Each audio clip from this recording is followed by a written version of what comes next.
Hi friends, எல்லாரும் எப்படி இருக்கீங்க? நல்லா இருக்கீங்களா? நேற்று வந்து நம்ம ஒரு வீடியோ போட்டிருந்தோம். அதாவது வீட்டுக்குள்ளே வந்து நம்ம ஷெட்டு போட்டிருக்கோம்னு சொல்லியிருந்தோம். காளான் ஷெட்டு போட்டிருக்கோம்.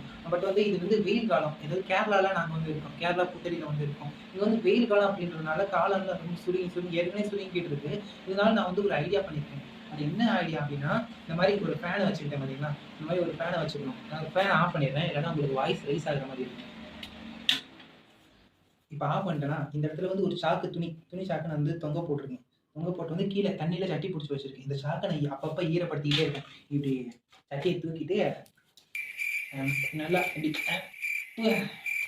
ஊற வச்சு முடிச்சாச்சு. இப்ப வந்து என்ன ஆகும், இந்த சாக்கு வந்து ஈரமாயிருச்சு. இப்ப வந்து இந்த காத்தாடி வந்து இப்டி போட்டோம் அப்டின்னா, இந்த காத்தாடி வந்து சுத்தும். சுத்தோனே இதுல வந்து ஈரம் பட்டு கொஞ்சம் இங்க வந்து ஜில்லுன்னு ஒரு காத்து வரும். இந்த காத்து வந்து இப்டி சுத்தி பரவுறதுனால இந்த இடம் கொஞ்சம் கொஞ்சம் கொஞ்சம் ஜில்லு ஜில்லுன்னு இருக்கும். அதாவது நான் வந்து இந்த அறையோட கதவை இப்டி பூட்டிருவோம். வந்து அங்க வந்து வெளிய போயிடும் இப்டின்னா. இது வந்து யாருக்கு எப்படி தெரியும்னு தெரியல. நானே செஞ்ச ஐடியா. எப்படி இருக்கு? ஜப்பான்காரன் என்னென்னமோ கண்டுபிடிக்கிறான். நான் எதை கண்டுபிடிச்சிட்டு வந்துக்குது பாரு. வெயிட். உங்க மைண்ட் வாய்ஸ் எனக்கு புரியுது. பட் என்ன செய்றது சொல்லுங்க? இந்த ஐடியாவ தவிர வேற ஐடியா இல்ல. உங்களுக்கு ஏதாவது ஐடியா இருக்கா? ரூம குளிர்ச்சியா வச்சுக்கிறதுக்கு உங்ககிட்ட ஏதாவது ஐடியா இருந்தா கூட என்கிட்ட சொல்லுங்க. நானும் அத யூஸ் பண்ணி பார்க்குறேன். அடுத்த வாட்டி உங்க பேர சொல்லி அந்த வீடியோவ நான் போடுறேன். ஓகே. தேங்க்ஸ் ஃபார் வாட்சிங். பை.